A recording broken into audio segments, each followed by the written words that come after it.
Barakat, ce système, ça suffit, crient les Algériens rassemblés en nombre pour un 9e vendredi de manifestation. Les manifestants rejettent, entre autres, la convocation d'une présidentielle le 4 juillet pour élire un successeur à Abdelaziz Bouteflika. On ne s'arrêtera que quand vous partirez tous. Une foule très importante défile à Alger, vendredi 19 avril, pour un 9e vendredi consécutif de manifestations marquées par de nombreux cortèges à travers l'Algérie.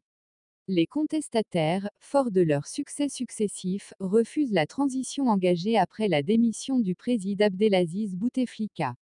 Aucun chiffre officiel n'est communiqué ni par les autorités ni par la contestation, mais la mobilisation à Alger, où les artères du centre-ville sont saturées des manifestants, est comparable à celle des précédents vendredis, jugée historique par les observateurs.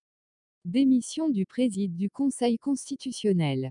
Barakat, ça suffit, ce système, scandent les manifestants dans le cortège qui s'est ébranlé en milieu d'après-midi. Des milliers d'entre eux s'étaient rassemblés dès la matinée devant la Grande Poste, bâtiment emblématique du centre d'Alger devenu le point de ralliement de la contestation dans la capitale.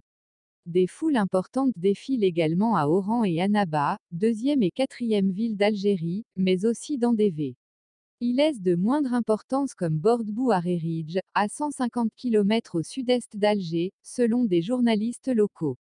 La télévision nationale montre également de fortes mobilisations à Constantine, 3e ville du pays, Sétif ou El Oued, ville du Sahara. Les rassemblements de vendredi interviennent après la démission dans la semaine d'un nouveau cacique du régime, Tayeb Bellez, président du Conseil constitutionnel. Avec Abdelkader Ben Salah, président de la Chambre haute propulsé chef de l'État par intérim, et le Premier ministre Noureddine Bedoui T. Tayeb Bellez était l'un des 3B, membres du premier cercle autour d'Abdelaziz Bouteflika, dont la rue exige désormais le départ.